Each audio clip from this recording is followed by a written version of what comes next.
Good afternoon, everyone. It's me, Sandesh Karal here, BBA second year, Presidential Business School.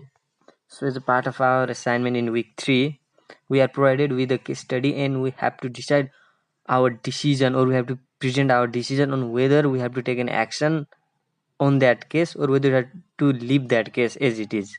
So, now let's move towards the case. So, the case is about Russell Hart, who is in Riyadh, Saudi Arabia. He has stepped into a temporary top management position after his predecessor's unexpected heart attack. As he prepared for the crucial board meeting in Dallas, Russia, Russell has faced a difficult ethical dilemma at that condition. The company was expecting a positive report on the Middle East division's success, but Russell was totally aware about the serious management issue that was underneath the surface. In the case, he has confined his assistant Christopher, expressing his concern over the ethical implication that was going on in the organization.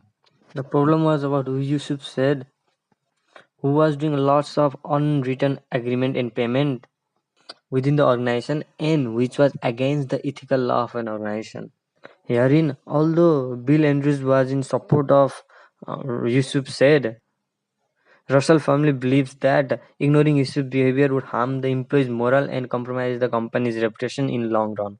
Here Russell was in serious dilemma whether to include his concern in the report knowing it could jeopardize his own career and cast doubt on Bill's support of Yusuf. On the other hand, remaining silent might mean compromising his ethical responsibility if the problem escalated later on.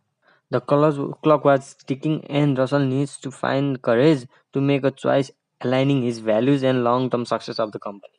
Now going further, let's talk about what should Russell do about Yusuf. Should he talk about Russell in board meeting? Thereby, I will definitely say Russell should talk about Yusuf said in board meeting.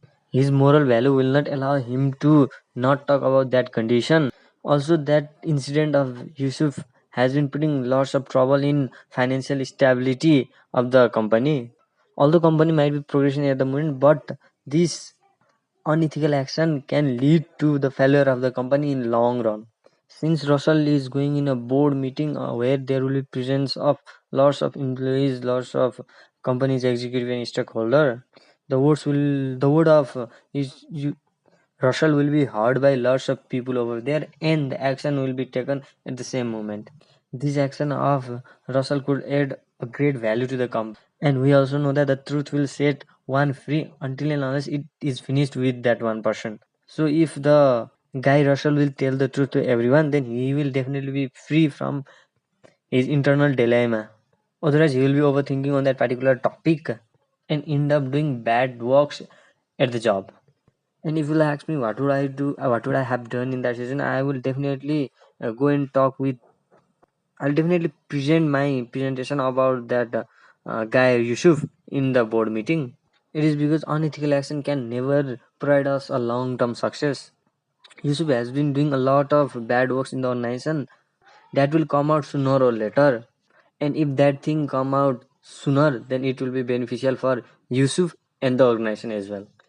Here, my position can be a trick because Yusuf is getting a great support from Bill.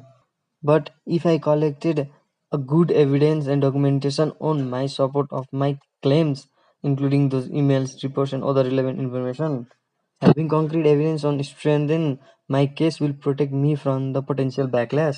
And presenting these evidences on the crucial board meeting where everyone is presented will definitely prevent me from potential backlash.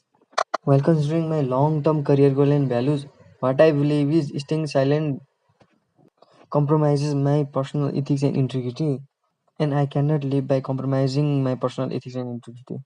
And if the situation happens to go against me, it might be worth for me to consider an alternative job opportunity where I can find the working environment that aligns my values.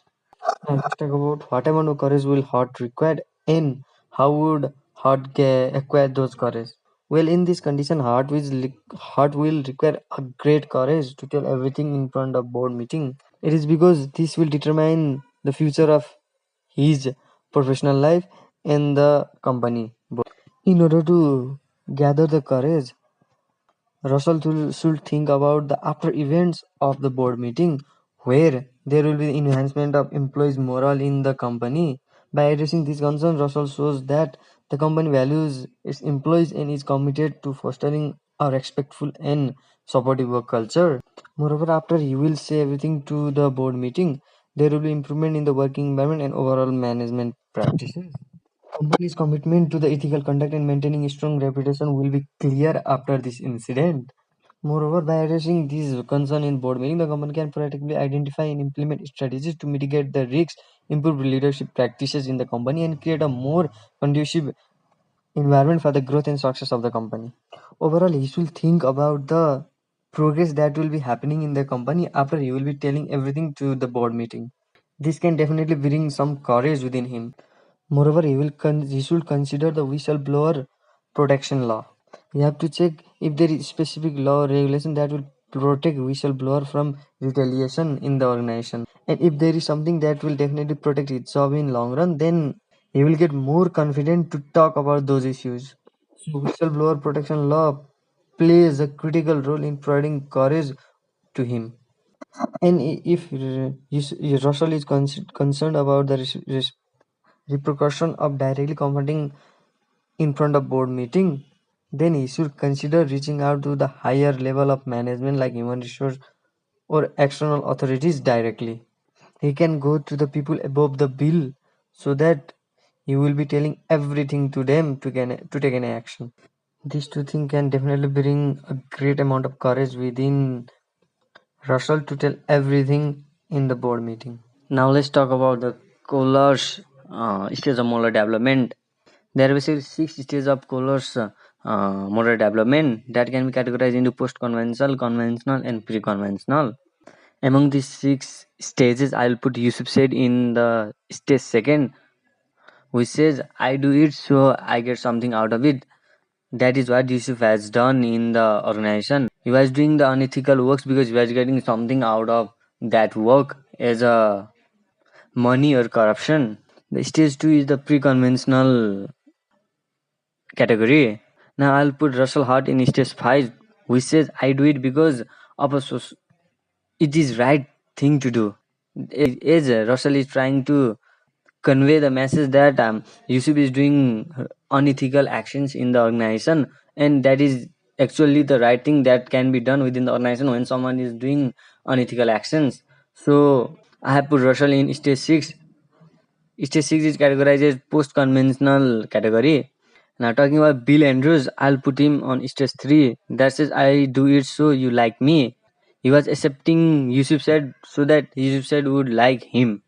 He would be a great leader in front of Yusuf said if Yusuf said was allowed to do unethical actions on the authority of Bill Andrews. So I have put him in stage 3, and stage 3 is considered as conventional category. In this way, I have put all three of them on different stages of Kohlberg's model development. So this was for today, guys. Thank you so much for watching. Thank you so much for your time. Thank you.